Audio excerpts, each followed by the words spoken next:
May be you feel like that कि आपके पास इस चैप्टर के अंदर आप ऐसा सोच सकते हैं कि सर ये चीज एक्स्ट्रा पढ़ा रहे हैं इस चैप्टर में नहीं है। तो देखें इस चैप्टर के अंदर आपके पास गैसेस के टेस्ट भी मैं कराता हूँ और कैटाइन और एनाइन के टेस्ट भी मैं बच्चों को समझाता हूँ इसमें। तो मे भी पॉसिबल कि आपके पास कुछ चीजें ऐसी हों जो सिलेबस में इसमें ना लिखी हूँ, लेकिन वो ओवरऑल हमारे सिलेबस में लाजमी हो। ठीक है ना, तो आपने उसको देख के परेशान नहीं होना और आपने ये मत समझना कि ये इस चैप्टर का हिस्सा नहीं, हम इसमें क्यों पढ़ रहे हैं, वैसे भी आपने पढ़ना ही है ना सब कुछ।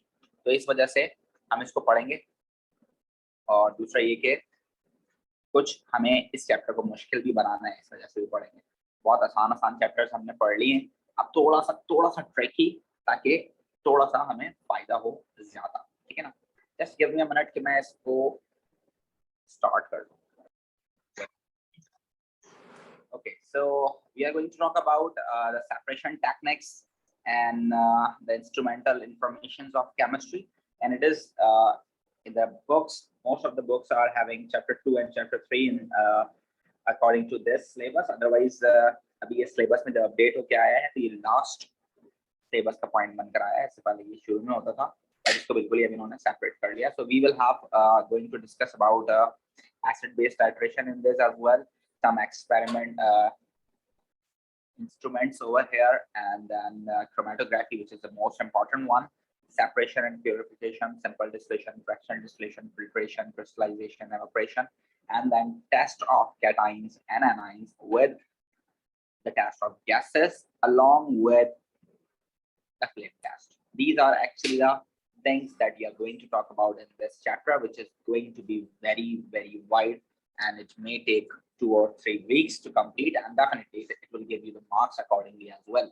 In paper 1, paper 2, and paper 4 as well. And if you talk about IGCSE, so in paper 2, paper 4, and paper 6 as well. Right, so let's start with some basic instruments of chemistry lab. Right, bachcho, so this is on the right hand side, you can see this is the analog stopwatch for you. You can see this is analog stopwatch. You can use this for the measurement of times in your chemistry lab, right? This can be used in many of the experiments, right? The very important use of this instrument is in the rate of reaction. Rate of reaction का जब chapter आप पढ़ोगे बच्चों, तो उसके अंदर आपके पास rate का मतलब ही क्या होता है? रेट का मतलब ये होता है whenever you are talking about something which is according to time or with respect to time. So the reaction which is going to be happen, the product is going to be produced, the reactant are going to be consumed with respect to time. उसमें सबसे ज्यादा important चीज होगी time, और time को manage करने के लिए, टाइम को मेजर करने के लिए आप यूज करते हो स्टॉप वॉच. स्टॉप वॉच आपके पास 2 तरह की हो सकती हैं, एक एनालॉग स्टॉप वॉच हो सकती है और एक आपके पास डिजिटल स्टॉप वॉच हो सकती है लेबोरेटरी में. ठीक है ना, नीचे वाली जो है डिजिटल है, ऊपर वाली एनालॉग है. And the most accurate one, जो कि सबसे ज्यादा यूज होती है या बहुत ज्यादा यूज करनी चाहिए, वो होती है आपके पास डिजिटल वाली, जिसमें आपके पास एक एक चीज डिफाइन होती है. एनालॉग वाली के अंदर आप देखेंगे आपको इसको मैनुअली खुद करना पड़ेगा, इसको खुद देखना पड़ेगा कहाँ से स्टार्ट हुई, कहाँ तक पहुंची, तो रिएक्शन रुक गया तो उसके बाद भी वो रुकेगी नहीं, वो चलती रहेगी. या अगर आप उसको रोक दे तो आप रोक सकते भी हैं उसको, लेकिन उससे ज्यादा कहीं ज्यादा आपके पास जो आप कह लें कि स्पेसिफाइड है अपने काम के अंदर और जो प्रिसाइज है अपने काम के अंदर, वो होती है डिजिटल स्टॉप वॉच. बिकॉज आप देखें अगर इसकी डायग्राम के अंदर, तो आपके पास यहाँ सेकंड और सेकंड के बाद भी आपको कुछ वैल्यूज दी हुई हैं, तो यानी कि आपके पास सेकंड से भी छोटा यूनिट इसमें कैलकुलेट हो सकता है, and that's very good, right. तो ये काफी प्रिसाइज है, तो आप इसको ज्यादा अच्छे से यूज कर सकते हो. और लेबोरेटरी में आप जब भी कोई भी काम स्टॉप वॉच का करो, तो आप कोशिश करो कि आप स्टॉप वॉच जो है डिजिटल वाली यूज करो. ठीक है ना, करना तो आपको उसको भी मैनुअली है, मतलब स्टार्ट और स्टॉप आपको करना है, बट आपको सिर्फ और सिर्फ स्टार्ट और स्टॉप के ऊपर ही फोकस करना होगा. जब फॉर एग्जाम्पल एक स्टॉप वॉच आप यूज करें जिसके अंदर आपको स्टार्ट और स्टॉप के ऊपर फोकस करना है, और एक स्टॉप वॉच आप ऐसी यूज कर रहे हैं जिसके अंदर स्टार्ट और स्टॉप के साथ साथ आपने ये भी देखना है कि जब मैंने स्टॉप किया तो उस वक्त सुई कहाँ पर है, और उस सुई के हिसाब से फिर आपको टाइमिंग जो है कैलकुलेट करना है, कितना यूज हुआ, सेकंड कितने यूज हुआ, वो फिर आपको सिर्फ सेकंड ही बताएगी, सेकंड से छोटा कोई यूनिट नहीं बताएगी. इवन कि डिजिटल स्टॉप वॉच आपको ये बताएगी कि यार 1.5 सेकंड हुआ है या 1.3 सेकंड हुआ है या whatever the answer, they are even telling you the decimal of second as well. Right, लेकिन एनालॉग वाला ऐसा कुछ नहीं बताएगी, तो that is why digital stopwatch is more precise, so we need to use this one, right bachcho, or not? Yes, sir. You can say that slight error over here, right, and this is more precise, used to calculate time. It is used to calculate time. Definitely stopwatch तो time ही calculate करेगी, and इसका unit जो होता है, आप इसका unit calculate कर सकते हो सेकंड में या मिनट में, आप इसको यूज कर सकते हो। सेम एज इट इज, ये भी आप सेकंड में यूज कर सकते हो या आप इसको मिनट्स में यूज कर सकते हो, राइट बच्चों? देन अगर आप बात करें वेट बैलेंस की, तो it is also one of the very important instrument in our science lab or in our chemistry lab, because it is used to measure the weight, right? It is used to measure the mass or weight. Weight measure करता है आपके पास, ये वाला जो है आपके पास beam balance है और ये वाला जो है आपके पास इलेक्ट्रॉनिक बैलेंस है। अगेन इलेक्ट्रॉनिक बैलेंस को अगर आप देखते हो तो इलेक्ट्रॉनिक बैलेंस आपको डिजिटल वैल्यू दे रहा है, so you can say that digital balance is more precise. Digital balance is more precise because it is giving you the value up to almost, after decimal it is giving you up to 4 digits. आप देखें decimal के बाद भी 4 digits आपको दे रहा है, इसका मतलब है काफी प्रेसाइज है, राइट? एंड ये बहुत सेंसिटिव भी होता है। अगर आप इसको जो है बहुत ज्यादा तेज आपका पंखा चल रहा है और उसमें आप इसको यूज कर रहे हैं, तो इसकी जो वैल्यू है वो डेविएट भी करती है, तो you need to be careful about this, right? So digital balance hai, it is more precise, right? Because it is giving you the value after decimal as well, and they are 4 digits, right? So it is more precise. So you can use this one.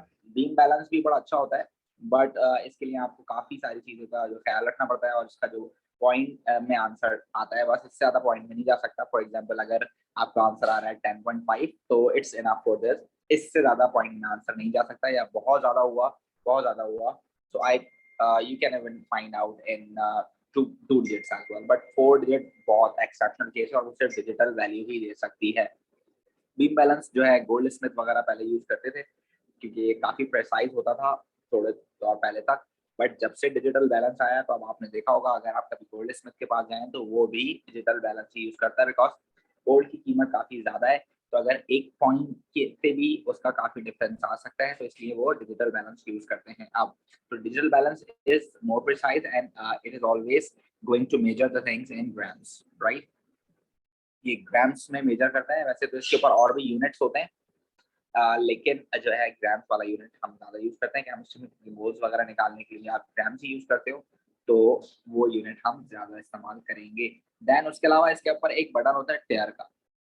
टेयर का एक button होता है, वो button क्या काम करता है? वो टेयर का बटन जो होता है वो ये काम करता है कि आपने जो भी इसके ऊपर मास रखा है, फॉर एग्जांपल आपने एक खाली बीकर इसके ऊपर रखा है, तो खाली बीकर का कुछ ना कुछ वेट आ रहा होगा, जैसे फॉर एग्जांपल 50 पॉइंट समथिंग कोई वेट आ रहा है खाली बीकर का ना, तो अगर आप टेयर का बटन दबाएंगे तो वो पूरा जीरो हो जाएगा। तो अब वो जो आपके पास बैलेंस है, डिजिटल बैलेंस है, वो वेट को, आपके बीकर के वेट को सेंस नहीं कर रहा, उसने उसको जीरो कर दिया है। अब जो भी आप उसके अंदर वेट डालेंगे बीकर के अंदर, जैसे फॉर एग्जांपल आपको लिक्विड डाल रहे हैं उसके अंदर, तो वो उसके वेट को चेक करेगा कि आपने कितना पानी उसमें डाल दिया, तो एग्जैक्टली वेट आपके पास उस लिक्विड का आ सकता है या उस पाउडर का आ सकता है जो आपने बीकर में ऐड किया होगा।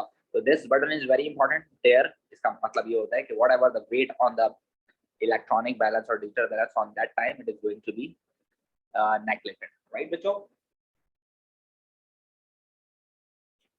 अच्छा, वैसे टेयर का जो बटन है इसके बारे में मैं आपको सिर्फ इसलिए बता रहा हूँ कि जब भी आप डिजिटल बैलेंस देखेंगे लैब में तो वहाँ टेयर का बटन नजर आएगा, तो आप कंफ्यूज हो सकते हैं ये बटन किस चीज का है। तो भाई आपने कंफ्यूज नहीं होना, सिर्फ इसीलिए बता रहा हूँ आप लोगों को, अदरवाइज ऐसा कोई सवाल नहीं आता है टेयर का, ठीक है ना? तो ये आपने याद रखना है कि टेयर के बारे में बहुत ज्यादा डेफिनेशन या बहुत ज्यादा चीजें आपने अपने पास नोट नहीं कर लेनी है।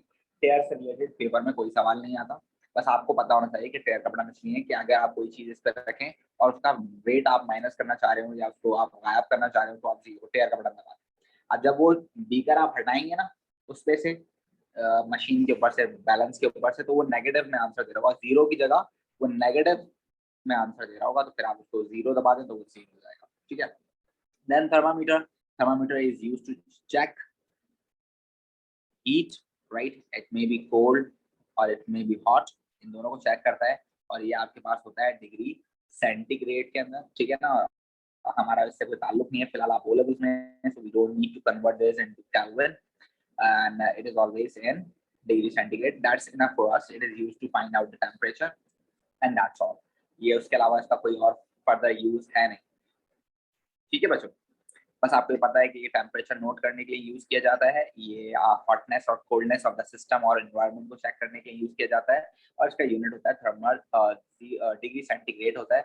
फॉरेनहाइट में भी होता है, केल्विन में भी होता है, रैंकिन में भी होता है, बहुत सारे और यूनिट्स हैं इसके। बट हमारे राइट नाउ ओ लेवल्स के अंदर हमें इसकी कन्वर्जन की जरूरत नहीं है। जब आप ए लेवल्स में आ जाओगे तो आप इसको डिग्री सेंटीग्रेड से केल्विन में कन्वर्ट करके यूज करोगे, बट वो ए लेवल्स का काम है, अभी हमें कन्वर्जन नहीं करना, right. So we are moving ahead, right? Now these are some important instrument जहां पर हमें ये इनकी यूज आता है, क्योंकि ये लिक्विड को मेजर करते हैं। वो ऊपर वाला तो सब कुछ बना बनाया है, टाइम को मेजर करना है, टाइम के अलावा स्टॉप वॉच के अलावा ये कोई काम कर नहीं सकता। डिजिटल वाला यूज करेंगे मोर प्रिसाइज हो जाएगा, ठीक है। मास को मेजर करना है, आप जाहिर सी बात है मास मेजरमेंट की मशीनें यूज करेंगे, ठीक है ना। और वो जो मशीन्स आप यूज कर रहे हैं उसमें से सबसे ज्यादा जो प्रिसाइज है वो डिजिटल वाली है, तो आपने डिजिटल वाली यूज कर ली। थर्मामीटर जो है आपके पास किस लिए यूज होता है, टेम्परेचर को नोट करने के, दे आर फिक्स, बड़ा सिंपल है। उनका वो पेपर में सवाल भी नहीं पूछेगा कि भाई बताएं मास को मेजर करने के लिए कौन सी मशीन यूज होगी, तो डेफिनेटली वो आपको पता है कि डिजिटल बैलेंस यूज होगा। They are not going to ask you in exams about these things, they are going to ask you the apparatus used to measure the liquids. This is important because they have different errors, they have different variation in them, so we need to discuss about these things over here. Now measurement of liquids, just remember this one is known as measuring cylinder, right? This one is used as measuring cylinder, and why this is used, it is used to measure liquids। ये liquids को measure करने के लिए use किया जाता है। It is used to measure liquid solutions. अब कोई सा भी सॉल्यूशन होगा उसको मेजर करने के लिए आप मेजरिंग सिलेंडर यूज कर सकते हैं। This is small in size, right? It is of 10 ml or 10 centimeter cube, and this is of 100 centimeter cube. So these are two different sizes of measuring cylinder. And if you talk about this one, so this one is known as conical flask. This one is known as conical flask. This can be asked in exam. Write down the name of this flask, so you need to remember this. This is conical flask. Commonly it is named as conical flask. And if you talk about titration, so it is also known as titrating flask। in titration में आप इसको बोलेंगे titrating flask, right? और आप इसको receiver flask भी बोलते हो। in रिसीवर फ्लास्क हम इसको बोलते हैं कहाँ पर बच्चों, इसको हम बोलते हैं डिस्टिलेशन में, इसको हम रिसीवर फ्लास्क भी बोलते हैं, right? And this one is beaker, we all know this. तो ये है लास्ट वाला आपके पास बीकर।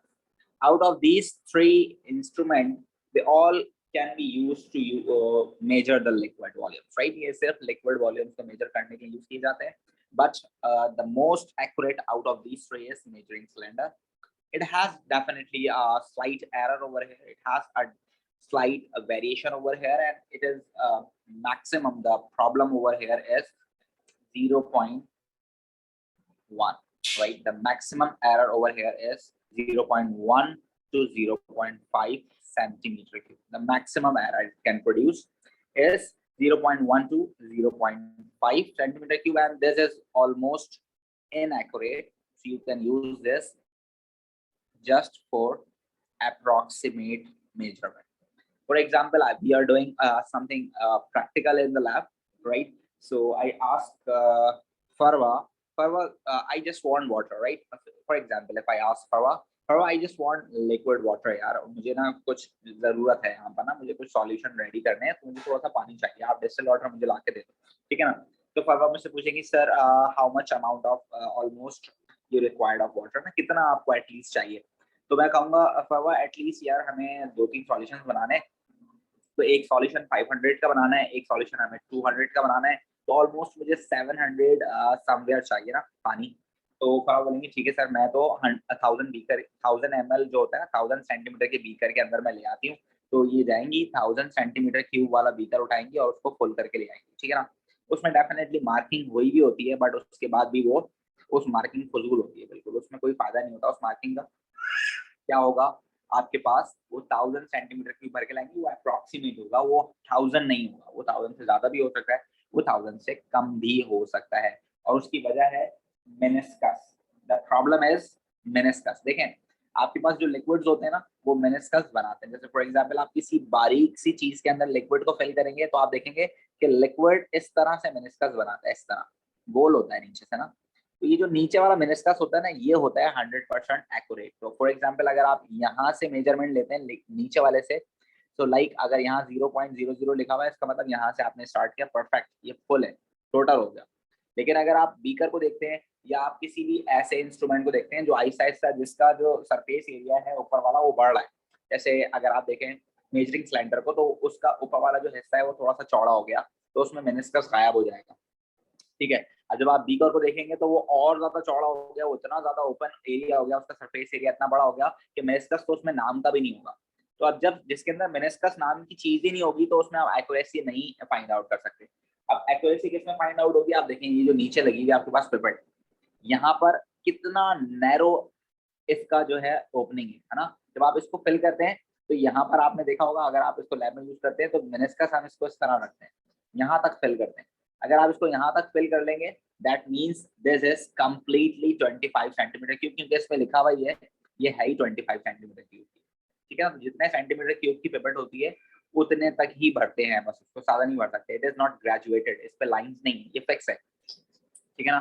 तो आपने ये याद रखना है कि पिपेट की कुछ बातें आपने याद रखनी है, वो ये है, pipette is the most accurate apparatus, right? This is the most accurate apparatus to measure liquid volume, right? It is the most accurate apparatus to measure the liquid volumes. ये आपने याद रखना है, ये 1 मार्क के लिए पूछते हैं, to measure liquid volumes. This is the most accurate apparatus, right? And you need to remember this one as well. It has a mark, right? It has a mark, right?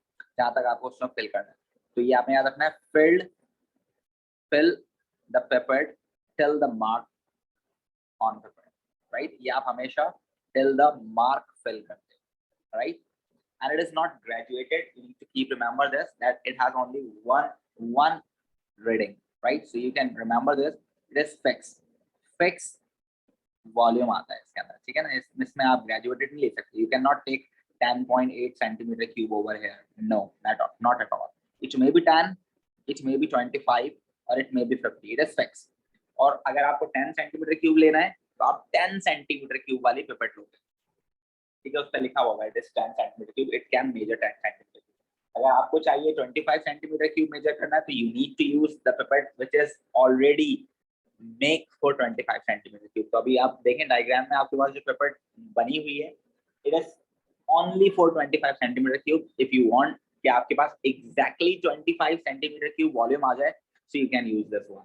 Otherwise अगर आप चाहते हैं 10 centimetre cube, तो आप 10 centimetre cube वाली ही use करें, यानी से इससे छोटी वाली यूज करें, ठीक है। उसके बाद आपके पास एक और चीज है, देखें ये लगा हुआ है आपके पास, इसको हम बोलते हैं पिपेट फिलर, ठीक है। इसको आप बोलते हैं पिपेट फिलर या पिपेट बल्ब भी आप इसको बोल सकते हैं, और आप इसको फिलर भी बोल सकते हैं। It is actually precaution. ये क्या है आपके पास, ये प्रिकॉशन है। पहले के जमाने में जब हम पिपेट को यूज करते थे, तो पिपेट को हम जो है इसके अंदर लिक्विड को हम मुंह से सक करते थे, ठीक है। फॉर एग्जांपल हमने सॉल्यूशन में पिपेट को डाला और ऊपर से हम इसको सक करना शुरू करते थे, तो लिक्विड इसके अंदर भरना शुरू हो जाता, ठीक है। हम सांस इनहेल करते थे तो ये लिक्विड भरना शुरू हो जाता था, और जब तक ये पॉइंट मार्क तक आ जाता था, हम फिर जब तक इसके ऊपर थंब रख लेते थे, ठीक है ना, इसको बंद कर देते थे। बट प्रॉब्लम क्या होती है, जब फॉर एग्जांपल लिक्विड जो है बीकर में कम हो, तो हम बच्चे हैं, बच्चे गलती कर सकते हैं, इंसान से गलती हो सकती है, तो वो उसको पूरा डिप नहीं रखते सॉल्यूशन में। पिपेट का जो माउथ होता है ना, अगर वो पूरा डिप होगा सॉल्यूशन में, तो वो सक करता रहेगा आराम से। अब आप सक करते करते करते करते वो लिक्विड खत्म होना शुरू हुआ, आपने उसको उसके अंदर उसके जो है ना उसको एयर में लिया है, सॉल्यूशन से बाहर आ गया। फॉर एग्जाम्पल जो इसका माउथ है वो पिपेट का, वो सॉल्यूशन से बाहर आ गया, तो क्या होता है, जैसे सॉल्यूशन से बाहर आता है ना वो, तो उसमें एयर आ जाती है, एयर बबल आ जाता है। जैसे एयर बबल आता है, अगर आप अपने माउथ से सक कर रहे होगे, तो whatever the liquid you are sucking from the beaker, it is going to be fill in your mouth as well, वो आपके मुंह में चला जाएगा, राइट। अब वो आपके मुंह में चला जाएगा। फॉर एग्जाम्पल चले हम सॉल्ट सॉल्यूशन कर रहे थे, दैट्स ओके यार, थोड़ा मुंह सॉल्टी सॉल्टी हो गया, but for example for suppose आप सोचें कि आप खुदा ना खास्ता HCl पिपेट आउट कर रहे थे, तो अगर आपके मुंह में HCl चला जाएगा तो it will be dangerous and hazardous for you. So that is why we need to use pipette filler. Pipette filler किस लिए यूज होता है? It is a precaution for the pipette users, right? It is just because of this that we avoid sucking the solution from mouth.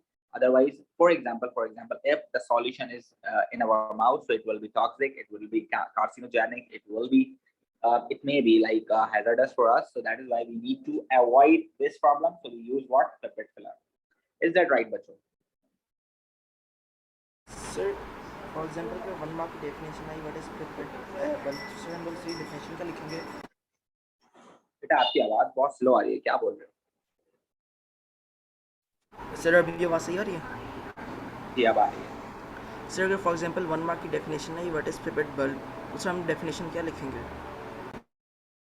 बेटा definition नहीं आती pipette की, pipette की definition नहीं आती है। पिपेट में आपसे पूछता है 1 मार्क के लिए, आपसे क्या पूछता है? Which apparatus is the most accurate for the measurement of volume of liquids। तो आप वहां लिखेंगे पिपेट, आपको 1 मार्क मिल जाएगा। वो बोलेगा आपसे which apparatus is used as a precaution with pipette, तो आप बोलेंगे pipette filler.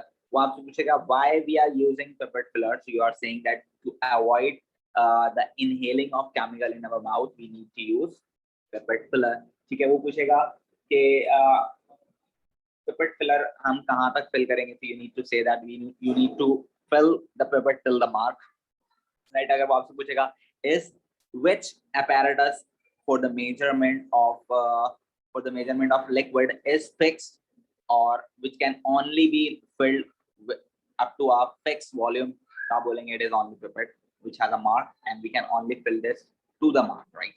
We cannot fill this 10.8, 5.5, 6.8, हम इसको इस तरह fill नहीं कर सकते।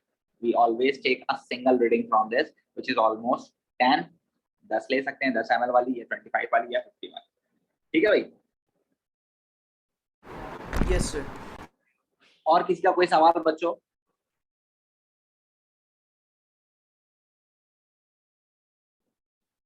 अच्छा बच्चों, जिसके पास मेरे ये वाले नोट्स हैं, तो आपने ये सारे नोट्स जो मैं अभी स्क्रीन पे बना रहा हूँ, तो आपने ये सारे नोट्स अपने नोट्स में ही बनाने हैं ताकि आपके पूरे नोट्स रेडी हो जाएं, और नोट्स भी रेडी हो जाएं, फिर हम इसमें पास्ट पेपर्स भी करेंगे। तो every one of you, like Farwa, मुझे याद है कि फरवा के पास है, किरण के पास है आई थिंक, और भी 2-4 लोगों के पास है, अदनान के पास है, या साद के पास है मेरे ख्याल से, हंजला के पास भी है। तो बेटे आप लोगों ने अब जब आप काम करेंगे तो आप ये साथ रखेंगे अपने बुकलेट को, ठीक है ना?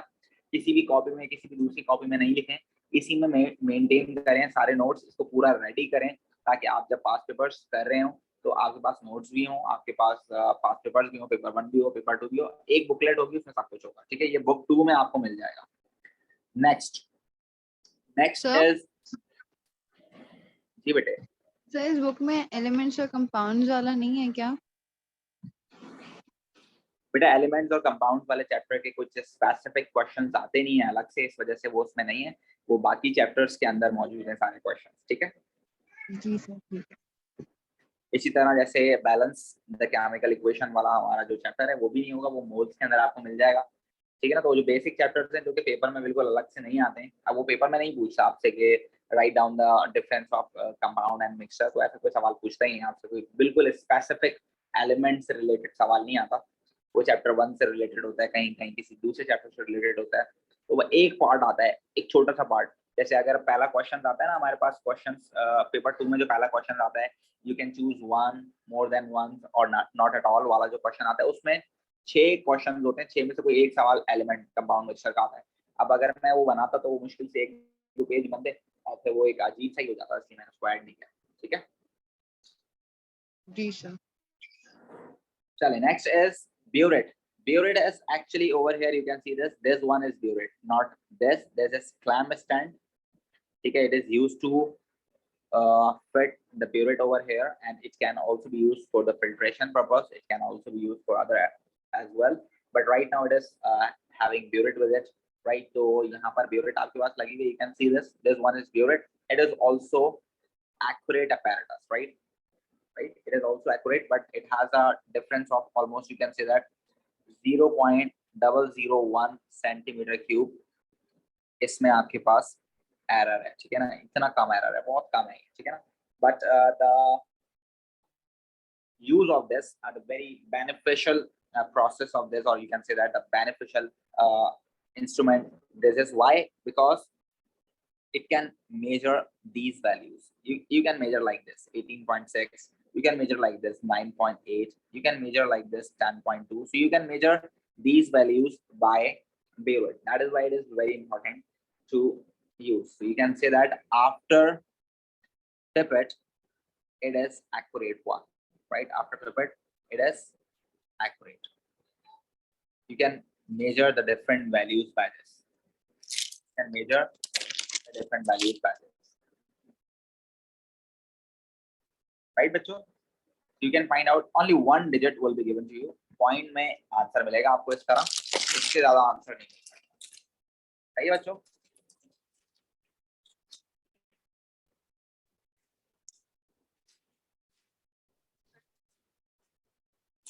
चले मुझे बताएं इसके बराबर में जो लगा हुआ है ये क्या चीज है, ये कौन बता सकता है? measuring glass. और क्या नाम हो सकता है इसका? ये सर आवाज नहीं आ रही. और क्या नाम हो सकता है बच्चों इसका? Sir, conical flask.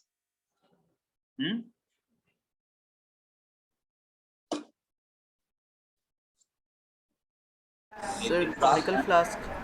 नहीं नहीं नहीं नहीं नहीं नहीं नहीं नहीं नहीं. Volumetric flask. Good. This is measuring flask.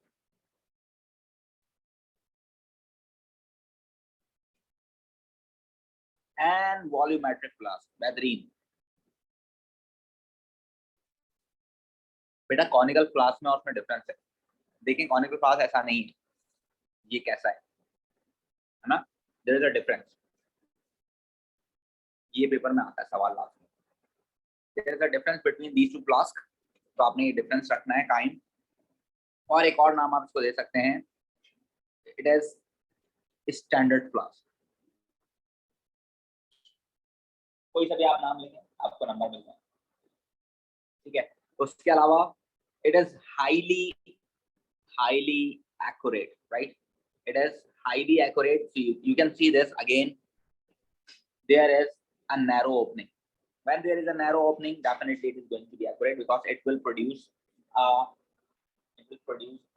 meniscus over there. You can see this, there is a mark on this. ये मार्क लगा हुआ नजर आ रहा होगा, आप देखें यहाँ मार्क नजर आ रहा है आप लोगों को,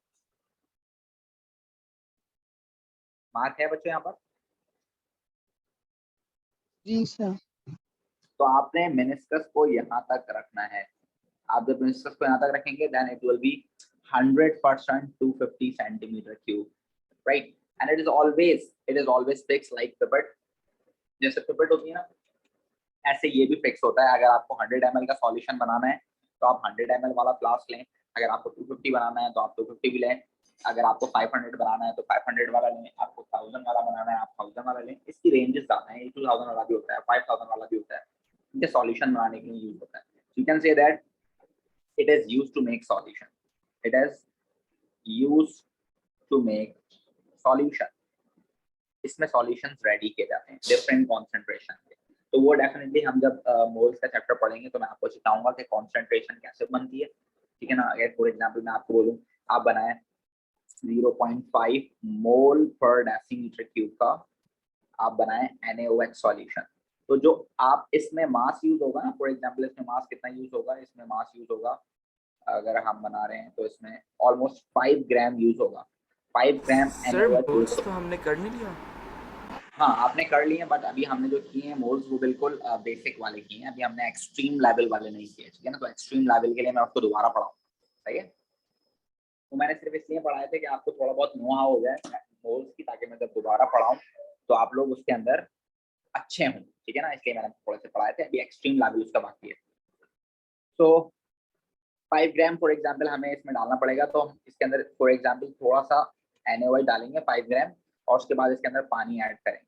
पानी कब तक ऐड करेंगे, पानी जब तक ऐड करेंगे जब तक लेवल मेनिस्कस यहाँ तक ना आ जाए. और जब ये सब कुछ हो जाएगा तो यहाँ पर आपके इस इस फ्लास्क के अंदर आपके पास हो जाएगा आपके पास 0.5 मोल पर डेसीमीटर क्यूब का solution. It is used to make solutions. Right बच्चों?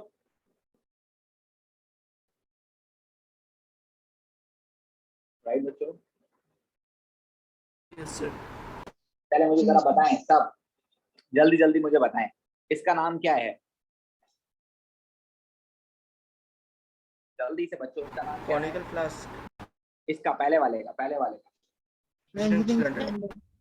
Measuring cylinder. Very good. पहले वाले का नाम क्या है? Measuring cylinder. Very good. दूसरे वाले का, इसका नाम क्या है?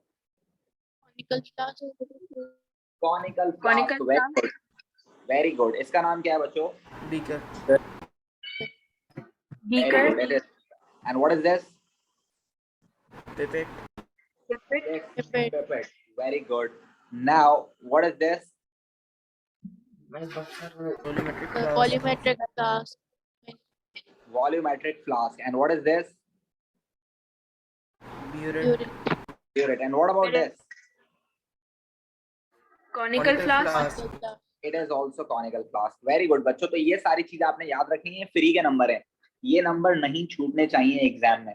वो आपको डायग्राम देगा, तो अगर आपने उसका आंसर नहीं दिया तो इट हर्ट्स. ये हर्ट होगा, मतलब ये आपके टीचर के लिए, आपके अपने लिए ये एक बहुत जोर का थप्पड़ होगा जो कि पढ़ने वाला होगा गाल के ऊपर हमारे. बेइज्जती का थप्पड़, ठीक है ना? वो बेइज्जती वाला थप्पड़ नहीं पड़ना चाहिए हमारे गाल पे, ठीक है ना? जो बेसिक चीजें हैं उसको देखते ही आंसर देना है फौरन से, टक करके, ऐसे भी, उसमें लंबी नहीं करनी, फौरन से आंसर देना है कि भाई ये बीकर है, ये है, ये 3 साल से आप लोगों ने स्कूल में यूज किए होंगे अगर आपके स्कूल वाले इसको करा रहे होंगे, और अगर नहीं करा रहे तो it is very sad news for me.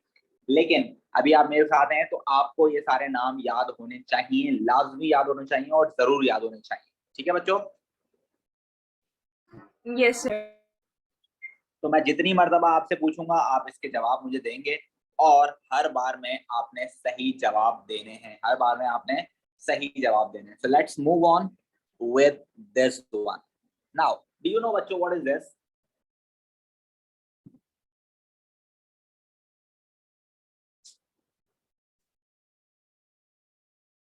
Displacement of water. This is displacement of water. Very good. This is displacement of water बच्चों.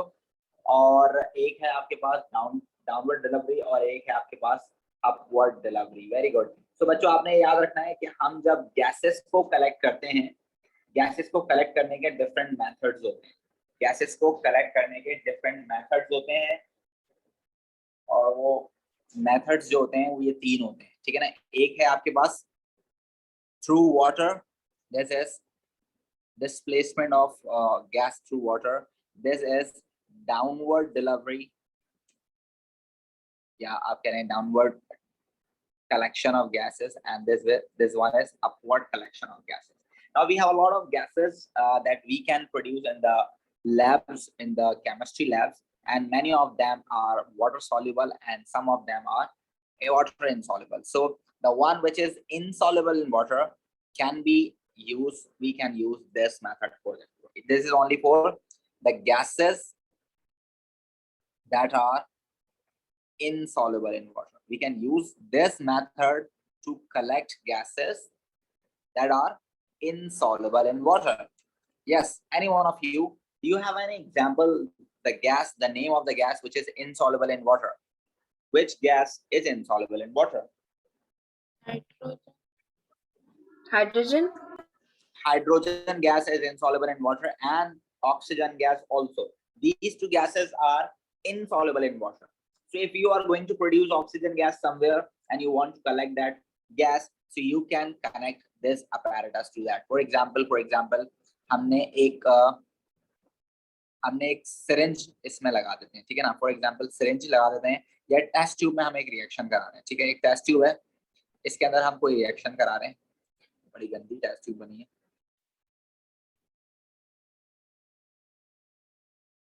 ये टेस्ट ट्यूब है, हम इसके अंदर फॉर एग्जांपल रिएक्शन करा रहे हैं. कौन सा रिएक्शन करा रहे हैं? इसके अंदर हम रिएक्शन करा लेते हैं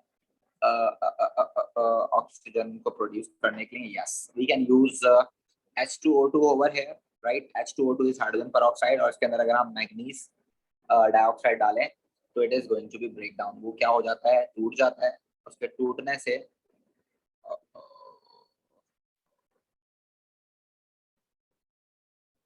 उसके टूटने से आपके पास क्या बनती है? दिस इज H2O2 हमने इसके अंदर लिया, इसके अंदर हमने मैग्नीज ऑक्साइड डाला। जब हमने मैग्नीज ऑक्साइड इसके अंदर डाला वो ब्लैक कलर का होता है, तो क्या हो जाएगा, ये टूटेगा और ऑक्सीजन गैस बनेगी। और जब ऑक्सीजन गैस बनेगी तो उस ऑक्सीजन गैस को हमने पास आउट करा दिया या कनेक्ट करा दिया इससे, तो डेफिनेटली वो यहाँ से प्रोड्यूस होकर यहाँ पर कलेक्ट होना शुरू हो जाएगी। Here the oxygen gas which is going to be collected, right बच्चों?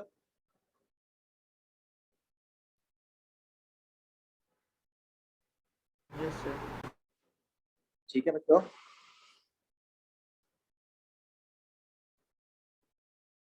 Now, Yes, sir. some gases that are soluble in water, some gases that are soluble in water are going to collect by this method. अब जाहिर सी बात है वो पानी के अंदर soluble है तो हम उनको through the water collect नहीं कर सकते हैं. We need to collect them through this method. And the gases that are soluble in water and heavier than air as well. Heavier than air. The gases that are soluble in water and heavier than gas. Heavier than air. Air का almost mass कितना होता है? Oxygen 32 होता है और nitrogen 28 होता है, तो ऑलमोस्ट 29 पॉइंट समथिंग होता है इसका मास एयर का एवरेज, बट हम 30 सपोज कर लेते हैं. The gases which have a mass more than 30 can be collected by this method. And for example, if we talk about the example of this, so the carbon dioxide is the best example to collect through this method, right? So for example, if you are reacting someone आपने एक test tube ली हुई है, ठीक है, इस test tube में आपने for example calcium carbonate रखा हुआ है, right?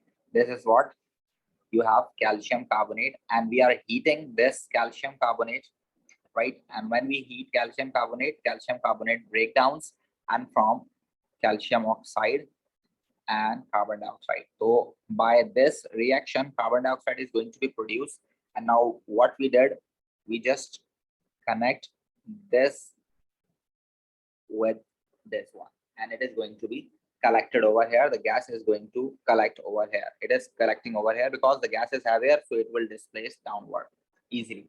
But we know that this is a gas, so that gases can do diffusion now, so it can evaporate as well from here, or it can diffuse from here as well. So we take a lid over here. This is what lid. Lid मतलब ढकने के लिए हमने इसको use करना है, ठीक है बच्चों? Sir, जी, सर इसका डाउनवर्ड वाले का पूरा नाम क्या है मेथड का? Downward delivery method. Okay, and sir ये 30 का यूनिट क्या होगा? ये मैंने आपको ऑलमोस्ट जो है क्या बताया, एवरेज मॉलिक्यूलर वेट बताया एयर का, तो मॉलिक्यूलर वेट है ये. मॉलिक्यूलर वेट का आप कह सकते हैं, मॉलिक्यूलर वेट क्या होता है आपके पास, ग्राम्स पर मोल होता है उसका यूनिट, ठीक है? ओके, बट अभी इसको यूनिट को आपको जरूरत नहीं है उसको, ठीक है ना? लास्ट वन इज आपके पास, these are actually gases that are soluble in water. जो गैसेस पानी के अंदर सॉल्युबल हो उसके लिए हम ये मेथड यूज करते हैं डेफिनेटली, क्योंकि वो वाला यूज नहीं कर सकते. एंड लाइटर देन एयर, और जो लाइटर हो एयर से ना, बहुत लाइटर हो, तो वो हम यूज कर सकते हैं. फॉर एग्जाम्पल, आप अगर एग्जाम्पल लेना चाह रहे हैं, so ammonia is one of the example, right? It is the best example over here. So if you want to produce ammonia and if you want to collect that ammonia, so you can use upward delivery method. And for this, for example, if a test tube is having a reaction, और ऐसा नहीं हो सकता वो reaction, हमें उसको लगाना पड़ेगा ऐसे, ठीक है ना? For example, any ammonium salt reacting with for example any base, so it will produce ammonia over here. When it produces ammonia, so we just connect this over here like this, and when ammonia is going to be released, it is going to diffuse upward. ये ऊपर की तरफ जाने की कोशिश करेगी, तो ऊपर की तरफ जाने की कोशिश करेगी, तो हम इसको इसी वजह से upward delivery से collect कर रहे हैं, but still it can diffuse, so we use lead over here as well, right? Is that right, बच्चों? Yes, yes sir. sir. So we have three different ways to collect gases, and these gases can be collected by upward delivery, by downward delivery, and by the water or through the water as well. And it's very common methods to collect gases. And आप इसके कुछ questions भी exam में देखेंगे, तो आप उसको solve कर सकते हैं. But it is not a major part of exam. Sometimes it can be asked and sometimes it can be avoided in the exam as well. So if you find any question about this, so you can solve. Otherwise, you can leave this as well, right? And then this is actually drying of gases. For example, अगर आपने gas बना ली, ये gas जो आपने बनाई है वो gases आपने कैसे भी बनाई है. फॉर एग्जांपल उसके पास थोड़ा बहुत वाटर है, वॉश करने के लिए आपने उसमें वाटर डाला या कुछ भी, किसी भी तरह उसमें वाटर वेपर्स आ गए, किसी तरह उस गैस में वाटर वेपर्स आ गए किसी तरह. अब उन वाटर वेपर्स को किस तरह हम रिमूव कर सकते हैं. So these are drying agents. क्या है ये? दीज आर ड्राइंग एजेंट, तो जो कि गैसेस को ड्राई करते हैं, ठीक है ना. These are drying agents, right? So the first drying agent is concentrated sulfuric acid. This is a very perfect drying agent which absorb water. It absorb water from the gases, right? You can pass the gas through the sulfuric acid. For example, any gas like you are using sulfur dioxide, you pass the gas through the sulfuric acid, right? It is not going to dissolve or going to react with acid. It will come out from here, and when it comes out over here, definitely it will absorb water from it. So the dry sulfur dioxide will out from this, and this is wet sulfur dioxide, right? So you need to remember this. You need to bubble the gas in the sulfuric acid, right? This is the way to dry the gases. But remember, this can only be used for few gases, or you can say that there is one drawback of using this, and the drawback is ammonia gas. Ammonia gas is the basic gas, right? Ammonia gas is the basic gas, so you cannot use sulfuric acid for drying ammonia, right? Sulfuric acid cannot be used for drying ammonia gas. So this is the drawback of sulfuric acid, right? And then second one is calcium oxide. Again, calcium oxide is CaO. This is calcium oxide, and we know that this is a base, or this is very good, you can say that drying agent, but it can only use for such gases which are not acidic. If you are going to use sulfur dioxide, sulfur trioxide, and carbon dioxide with this, so definitely it is going to react with these gases. So you can say that acidic gases can not be dried by quicklime or calcium oxide because it is basic in nature. So we know that acid base react together to form salt and water. That is why we cannot use this. Now, calcium chloride, which is actually a salt, this is a perfect drying agent you can use for any gas, right? So you can say that calcium chloride can use to dry any gas. This is the perfect one. So you can use this for any gas. It's a good one. और आप देखेंगे कि hydrogen के लिए आपके पास बहुत सारी जगहों पर बस इस तरह का apparatus लगा हुआ होगा. You don't need to worry about that apparatus. It is actually just using for drying the gas. It is not going to react anything like this. Nothing is going to react over here. It is just used to dry the gases. Right, बच्चों? जी sir. And the only thing to measure the gases is gas syringe. You can see this. There is a gas syringe which can use to measure the gases. This is used to measure the volume of gases. This one is used to measure the volume of gases. इसके अलावा कोई चीज हम use नहीं कर सकते major करने के लिए. और दूसरा ये कि बड़ी बात है कि कोई चीज गैस को मेजर कर सकती है, अदरवाइज गैस को मेजर करना बड़ा मुश्किल काम है because gas can diffuse us right from one place to another. So that is why gases को मेजर करना it is a very difficult task for us. तो अगर गैस रेंज इसको मेजर करिए तो that's very good. We don't talk about the accuracy, we don't talk about the precision of this apparatus. That's fine, it is measuring the gas, that's all, right? तो यही एक apparatus है जो कि gas को major कर सकता है. तो अगर वो गैस को मेजर कर रहा है तो गैस को मेजर करने दें आप उसको, ठीक है, और इसके अंदर कोई प्रेसिशन नहीं, ठीक है भाई बच्चों। जी sir. Anything else that you want to ask about this? अभी और भी बहुत सारी चीजें बाकी हैं इससे रिलेटेड, ये बिल्कुल बेसिक है, अभी इससे ज्यादा की बात हमने नहीं की है,